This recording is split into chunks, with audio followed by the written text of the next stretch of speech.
Welcome to Divorce Talk, the CDFA's voice. I'm your host, Carol Lee Roberts, the president of IDFA, and I hope you'll continue to join us on the second Tuesday of each month for information and insight from our CDFA professionals. The IDFA was formed in 1993 to help financial professionals assist clients going through divorce and avoid unnecessary financial consequences. During these sessions, we'll discuss how divorce has evolved over the decades and how our CDFA professionals continue to evolve to help both advisors and the divorcing public. Joining us today is Diane Pappas. Diane is a CDFA professional. She also is a Quadro Specialist. She is the founder and principal of her own firm in Massachusetts. She has served on our board of advisors and continues to be one of our cherished volunteers here at IDFA. Diane, why don't you tell us how you first got involved in working with clients going through divorce? Well, it was because I went through my own divorce. So I was a stay-at-home mom for 18 years, went through a divorce. I wasn't the one that wanted it. So I said, okay, what am I going to do now? And I started taking the CFP course online through Boston University. And then I got to the point where I really loved it and everything, but I was like, this isn't really what I want to do. So I started working for a wealth management firm, a friend of mine, and I found out about the CDFA certification. And I said, oh, that's really what I want to do. So basically, I reinvented myself because, like I said, I was a stay-at-home mom, wanted to learn how to, take care of my own money. As we all know, a man is not a financial plan. That's not my tagline. That's Second Saturdays, but I love it. And, the rest is history. I just started doing it, and I have not looked back ever. One of the comments I often hear from financial advisors is that, why would you want to deal with people going through divorce? And it's such a traumatic time and there's so much drama. And I seldom hear that kind of response from people who have actually done the divorce work. They all find it very rewarding. So could you speak to that issue? Yeah, no, definitely.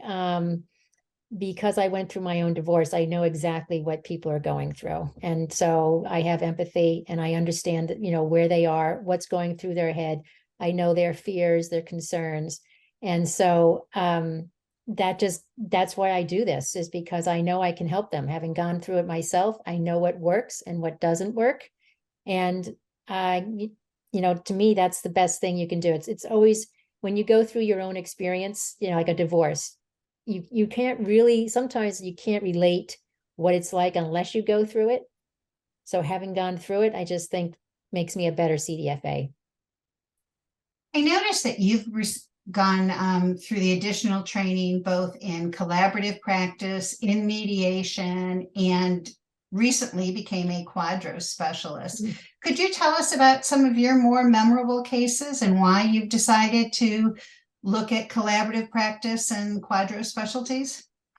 Well, because once I get involved in something, I just want to keep doing it, and I want to know more about it. So, mediation. I did my mediation training back in 2012, and that was just so that I could, learn how to listen to people and understand and take a different perspective. But now a lot of my practice is divorce mediation.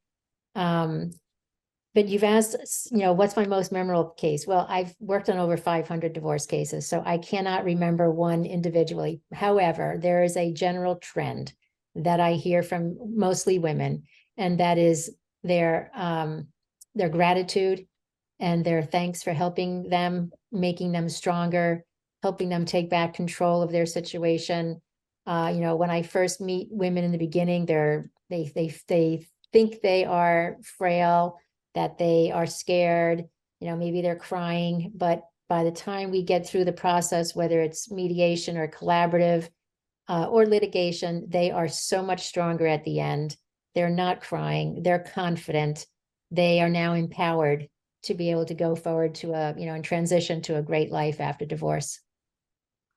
I know you recently became a Quadro Specialist. What made you decide to get that advanced training? Again, when I see things, I want to know more.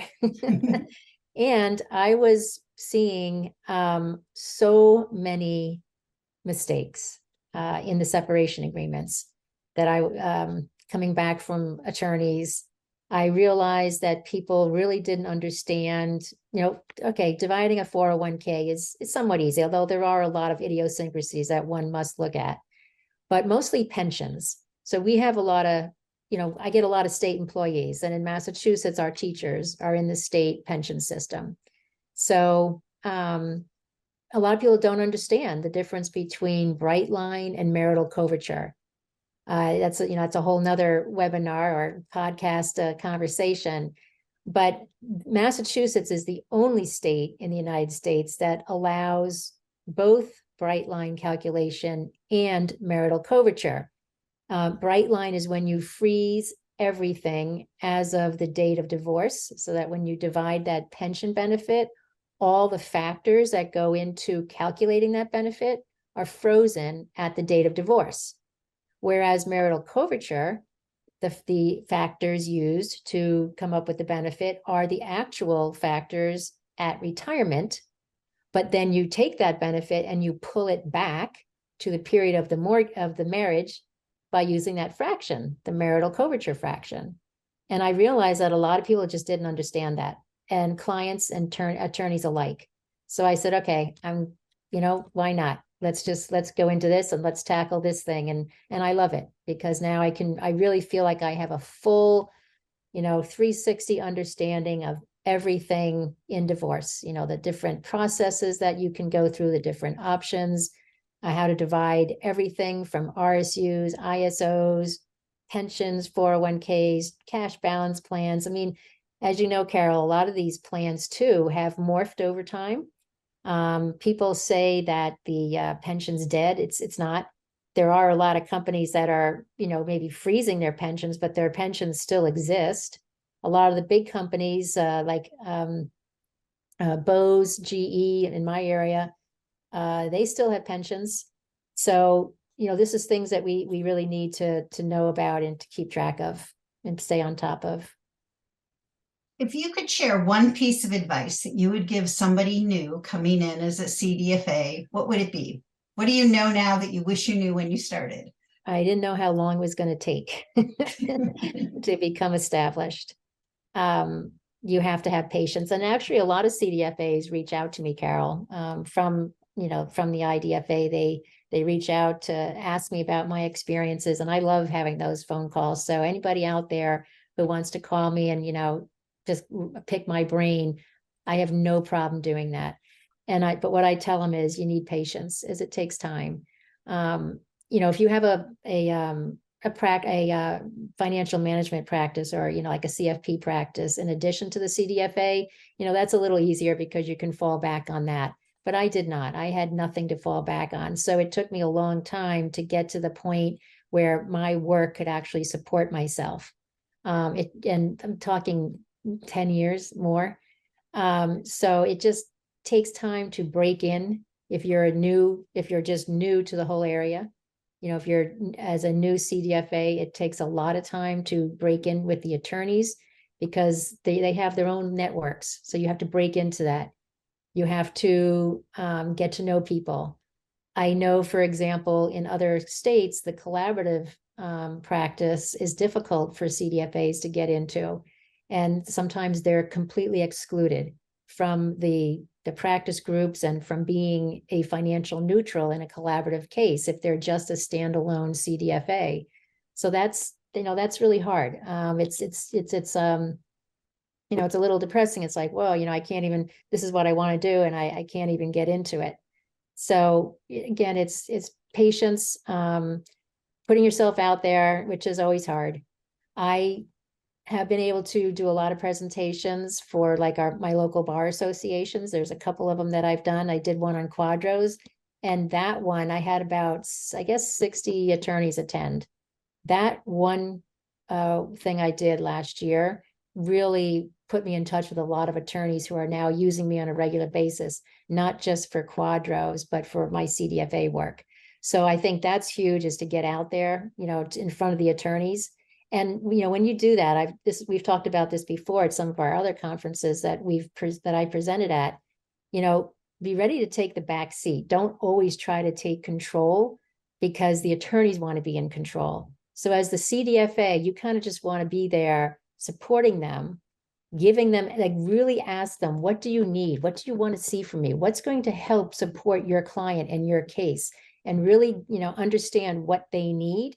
Don't tell them what they need, but first do that, because then they will listen to you. If you come on, like, oh, we need to do this, this, and this, and the attorney's like, whoa, no, I don't, that's, so I always say, take a back seat. You're the navigator. You're not driving the ship. And that's a really important thing to remember. What is one thing you wish the general public knew more about the CDFA? I know we were talking before we started the podcast that we've known each other for about 7 years now. And at one point you were chairing the IDFA Public Awareness Task Force, and we were looking at ways to get more of the general public to know more about what a CDFA does. But there's one thing that you could get across to the general public. What would it be? It would be reach out to a CDFA first before you speak to an attorney. I just really think that's important. It's a knee-jerk reaction when someone hears the word divorce, to say, oh, you need to get an attorney, you need to hire an attorney right away. Most of the people all of my other CDFA friends and colleagues that I know, we all agree, no, go to a CDFA first. Because that is the most important thing. If we always say, if marriage is about love, divorce is about money, and, and kids too, and emotions, but it kind of all boils down to the money aspect. And how can you negotiate for something when you don't know what you have? You don't know what you're negotiating for. Some people don't even know what their incomes are. They don't know what their spouse's incomes are. So if you go to an attorney without that information, then you're kind of lost. Whereas you go to a CDFA, we can tell people, this is what I need to get right away. Like, I have a short list, tax returns, pay stubs, your most recent mortgage statement, bank statements, retirement statements. Those are the first things I'm going to look at. That gives you an idea of what you have. And then from there, we can start, saying, well, this is what it looks like if you keep the house, maybe you co-own the house.